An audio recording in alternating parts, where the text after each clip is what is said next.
Now, on News Talk 105.9 WMAL. O'Connor and Company. I don't know, Julie Gunlock. I'm just saying that if you're going to go through the trouble of producing a Barbie movie about the toy Barbie, and all that stuff, which was, they put a lot of effort into that, you'd think they would have spent a little time marketing it. I know. They're acting like it's an art house film. Right. It's so under the radar. I mean, where's the cross promotion? Where's the advertising? Where's the... They could have done so much with makeup companies and... Yeah. Why are they trying to keep this Barbie movie such a secret? They really should... I thought Hollywood was good at promotion. Weird. Hey, it's 6:07 here on O'Connor and Company this morning. Thanks for joining us. Coming up, we are all over the walls that are closing in on the Biden presidency right now. It's 7:05. Tom Baker, a former FBI special agent who is highly critical of his former agency's performance of late. 7:35. Jenny Terre from Daily Caller News Foundation, latest on the border crisis. 8:05. John Solomon, Just the News, of course, is all over the Biden story. And at 8:35, we're going to speak with the president of the National Right to Work Legal Defense Foundation, as we've got a looming strike here with UPS. That's all coming up. Larry O'Connor, Julie Gunlock. Let's get right to it.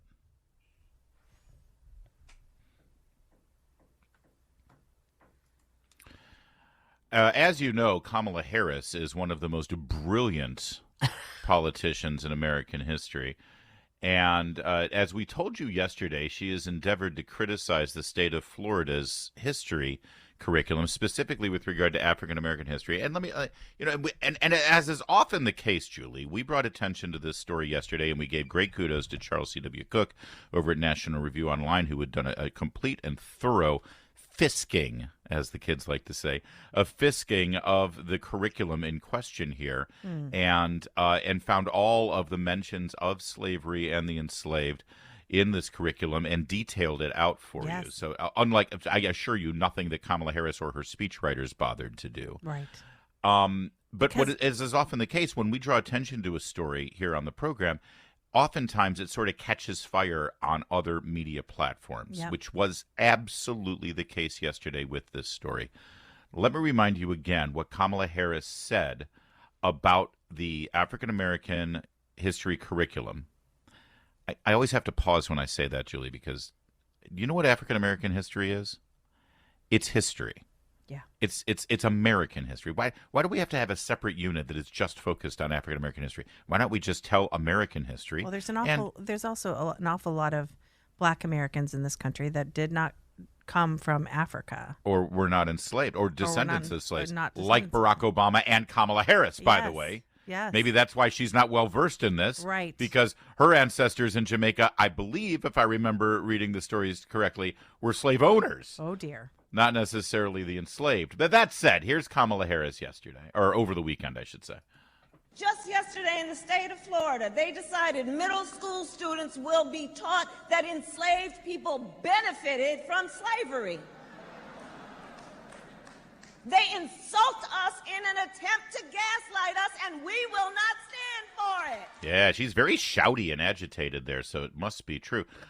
Here's what happened. Kamala Harris saw somebody tweet that and then decided to turn it into a political speech so that she could raise money and build political momentum and anger amongst her base against Republicans because, we're all racist, Julie. And also it's about furthering this narrative that Florida is just Nazi headquarters, right? That's right.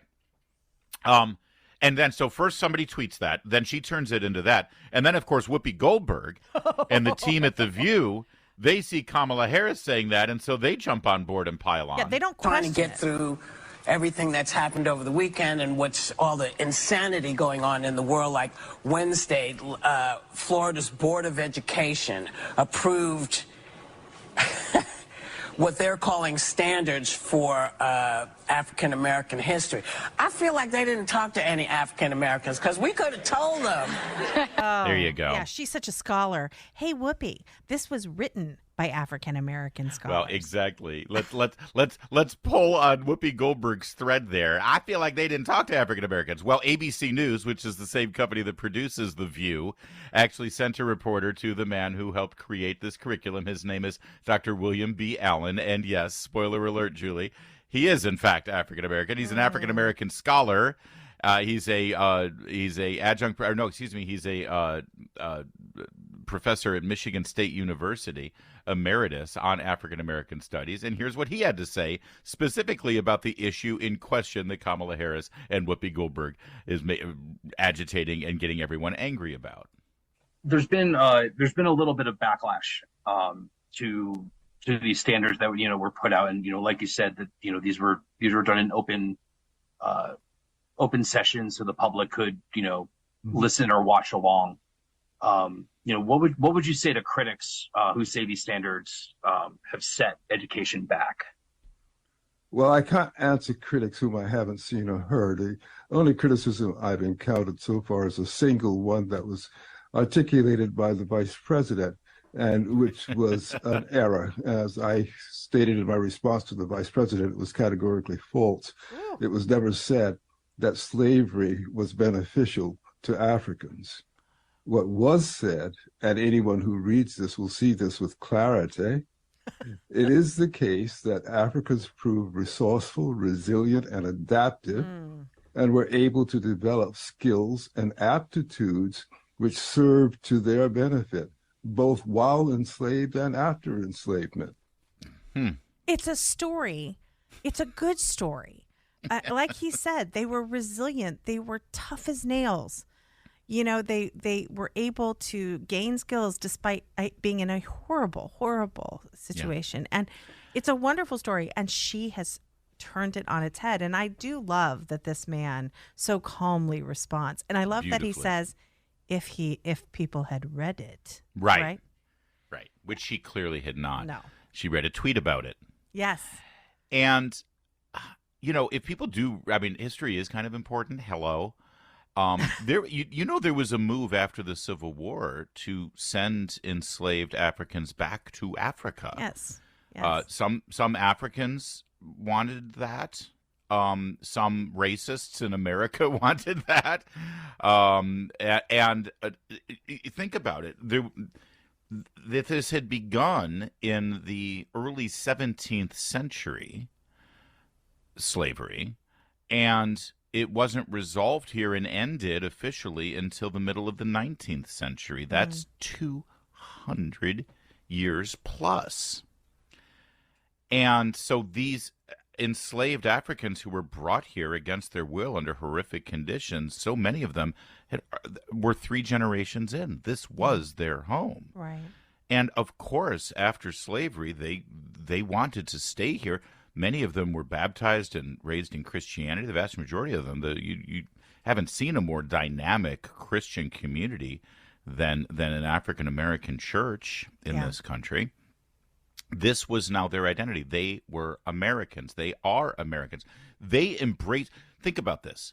The enslaved Africans after the Civil War and after the passage of the 13th and 14th Amendment, thanks to the leadership of Republicans in this country, they loved and embraced this country with more passion and more can-do spirit.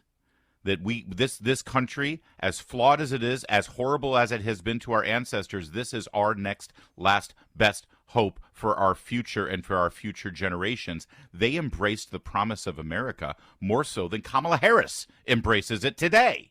Yep. With this kind of perspective that she brought to the table. And I want you to hear more from this professor, Dr. Allen. He also appeared with Jesse Waters last night on Fox News.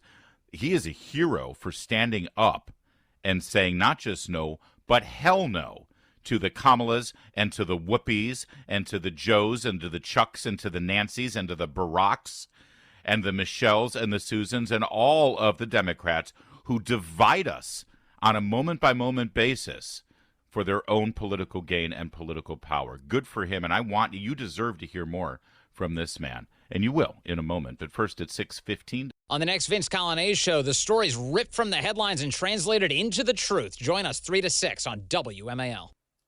Just yesterday in the state of Florida, they decided middle school students will be taught that enslaved people benefited from slavery. They insult us in an attempt to gaslight us, and we will not stand for it. She's much better when she's talking about Venn diagrams and yellow school buses, I got to say. And space. You know, Larry, though, I mean, jokes aside, this is very serious. She is intentionally misleading people. She is smearing the Black scholars who developed this curriculum in Florida. And the media will let her get away with it. I mean, obviously, media outlets like us, you know, and Chris Plant and the whole lineup here. And, you know, Fox News will have a couple guests on there, and Newsmax will. But it is so disappointing that you have just a vicious lie like this spread by the vice president. No one will say anything. And then perpetuated by the likes of Whoopi Goldberg. There are racial tensions in this country, and she is stoking them. That's because they saw how they won the election last time around. And part of it had to do with George Floyd and riots and Black Lives Matter. And I have been in this town for 30 years, and it still shocks me when people do things like this. You should be shocked. It should shock every single one of us. Here's more of Dr. William Allen, the African-American scholar who helped create this curriculum.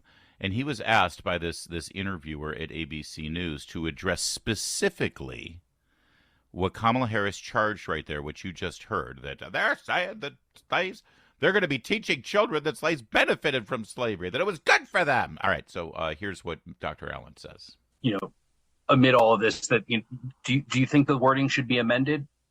I do not. No, I think it would be effectively to erase people's history. And let me illustrate that for you, if I may.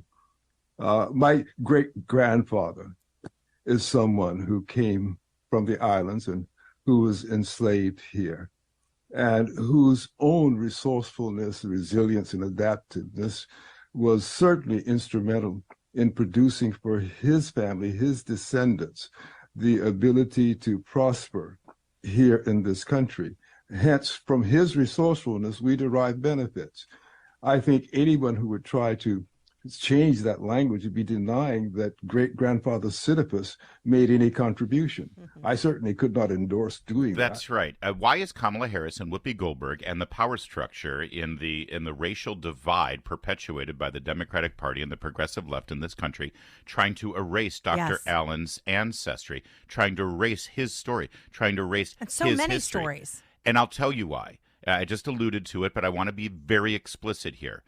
If children in this country, especially African-American children, are taught that out of the evil, horrific plight of slavery in the United States of America, Dr. Allen's ancestors were able to, and I'm only talking about 3 generations ago, were able to climb out of despair, climb out of white supremacy, climb out of being chained and enslaved and treated as property, and actually utilize the freedom and resources and opportunities that this country gave them, as flawed as it was, even through segregation, they were still able to better themselves and actually advance, not just for themselves, but for their children and their children's children, to the point where their children's children ended up being a scholar from Michigan State University writing curriculum for the state of Florida.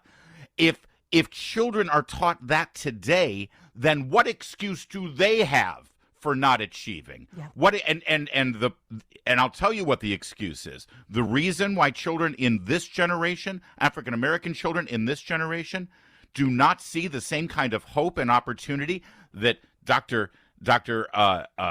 Allen's generation coming out of slavery saw is because the children of this generation are being taught that they have no chance. Yes.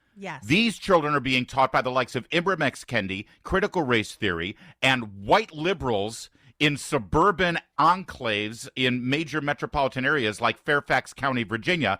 African-American children are being taught that today in 2023, they have no hope. They have no chance. The deck is stacked against them. Even the children coming out of slavery weren't taught that. You're absolutely right. And let's not forget the women of The View. Sunny Hostin famously says, any child that manages to succeed in America is the exception. Can you imagine? Like Tim Scott. Can you imagine saying that to young black kids in America today? That, all of you are going to fail, except a few exceptions. When the children of this generation are taught that they actually have opportunities and that they can succeed in this country, then they will, when they realize that, they will turn on Kamala Harris. They will turn on Barack Obama. They will turn on the white liberal power structure of the Democratic Party, who have divided us, taught them otherwise, and kept them down on purpose. I'll finish. I'll let Dr. Allen have the last word with Jesse Waters last night, asked again specifically about what Kamala Harris has said. Listen to this.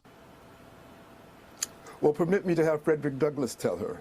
He wrote an autobiography in which he described how the mistress of his slave owner began to teach him to read.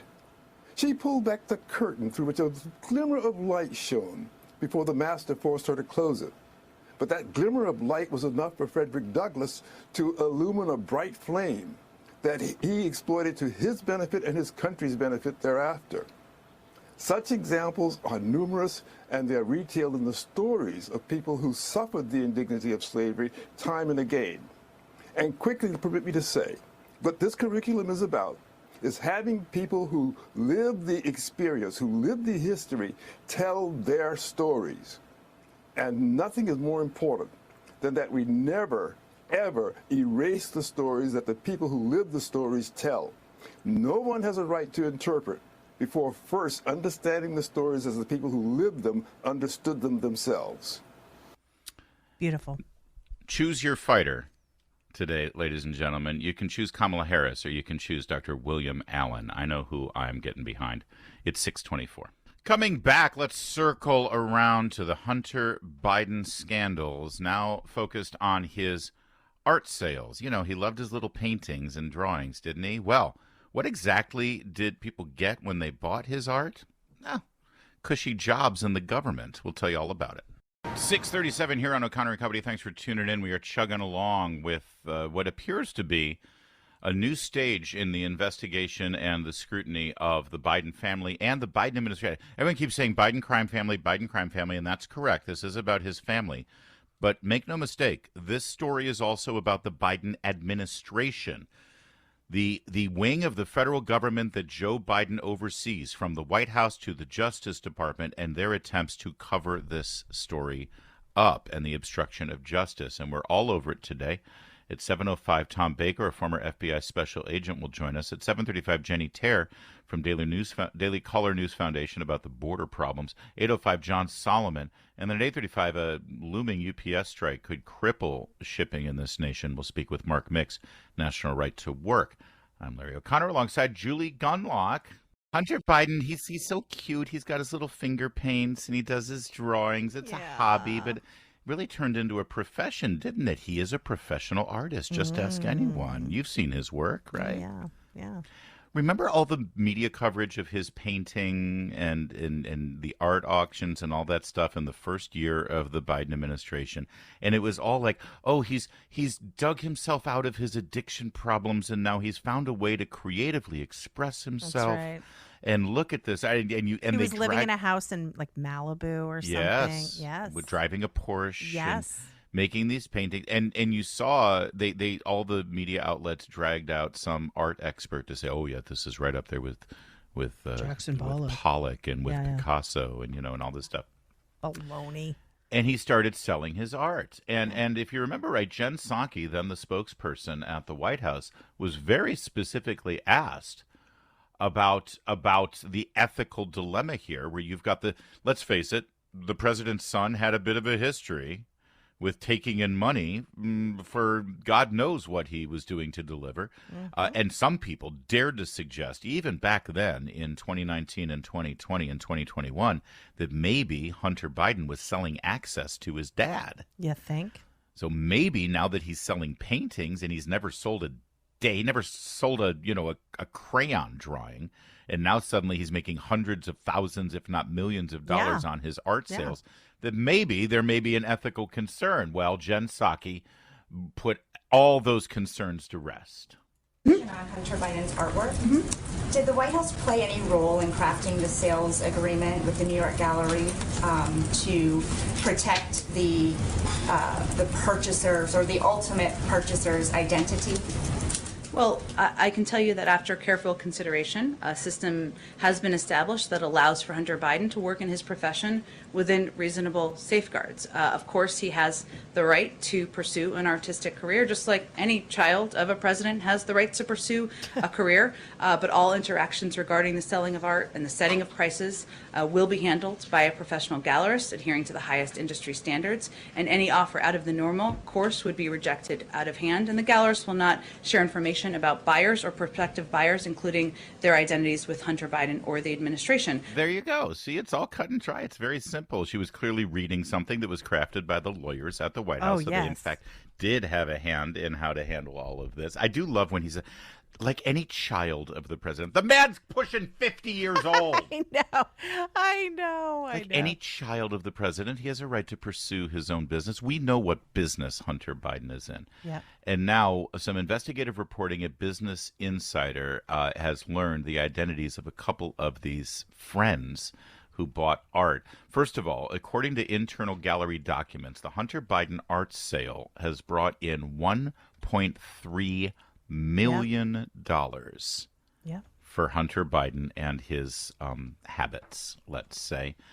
And two of the people who purchased the art have been identified by Business Insider: Elizabeth Hirsch Naftali and Kevin Morris. Now, why does that matter? Who cares?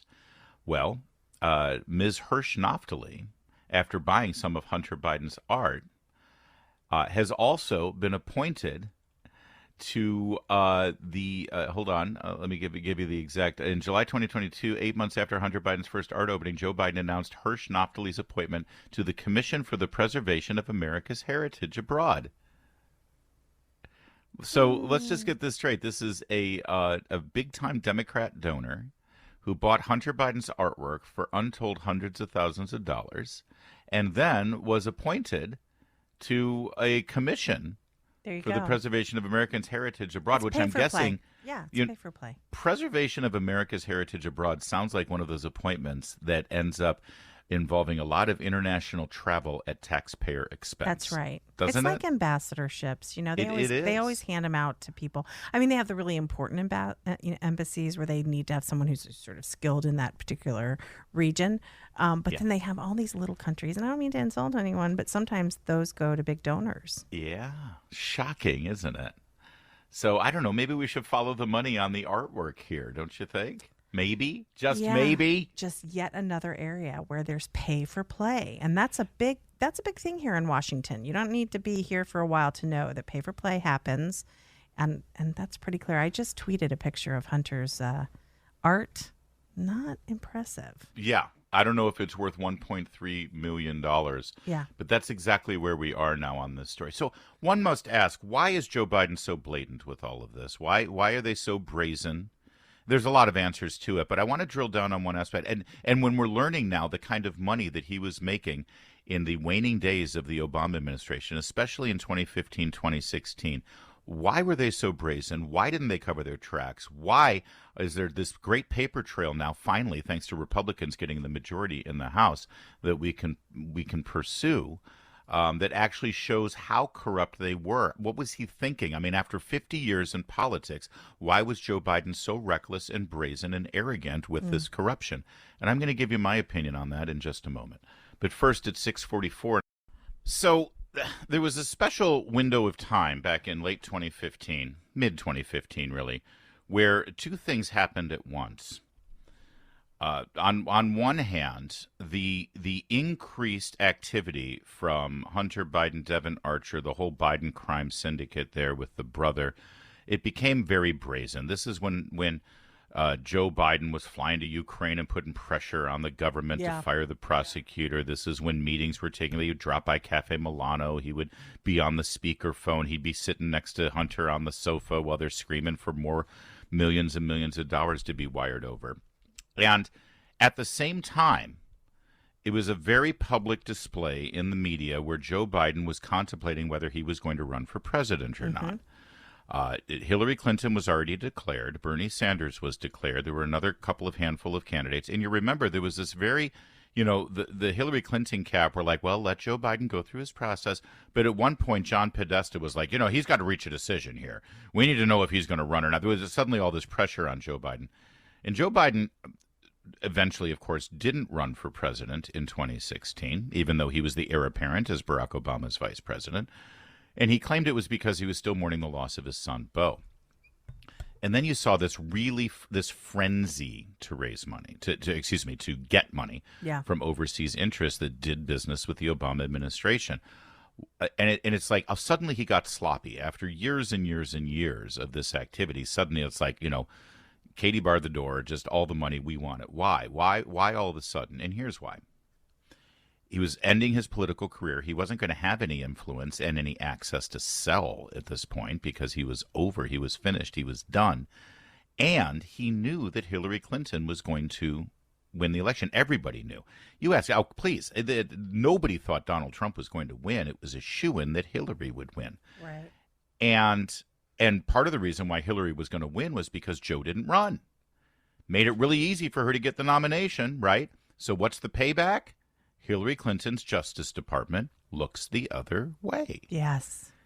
He knew that there would be no scrutiny. That's right. He knew that no one would be looking into what he was doing, at least for 8 years. And then 2 terms of Hillary after that, he's just some sweet old man sitting on his front porch. Yeah. And I want to credit Jennifer Van Laar, managing editor of Red State, who laid this out several weeks ago when she was doing some great reporting on this story. Great. And she sort of said, and it was sort of a offhanded part of her column. She said, and of course, Joe Biden assumed that Hillary Clinton and her Justice Department would be in there. And that's what, we're seeing now how the FBI and why did the FBI ignore this at the time when they learned about this? Because they were in the business of doing what they were told from the Democrats for so many years. Yes. And that's where we are. And that's why he was so brazen. That's why, because he knew that no one would be scrutinizing this. And by the way, that's why when President Trump initiated that phone call with the president of Ukraine saying, what the hell is with this Burisma stuff? Can you help us out here? That's when everybody's head exploded. Yes. That's when the FBI, everybody thinks the FBI is just covering for Joe Biden. FBI is covering for the FBI. Yeah, yeah. Why didn't the FBI shred that 1023 and destroy it? Because the FBI is still the same FBI. They may have needed it. You never know if Joe Biden turns on them, right? They got stuff on everyone. And that's the sad reality of where we are right now. But that's fascinating. If you need insight into why, gosh, it was so obvious. Well, of course it was obvious, but they didn't care because they knew Hillary and her attorney general was not going to do anything about it. It makes so much sense when you And that's why elections matter. It's 6:53. Did I just say the FBI is covering up for themselves? Is that possible? Why would they do that? Hey, let's ask our next guest, Tom Baker, former FBI special agent. He's next.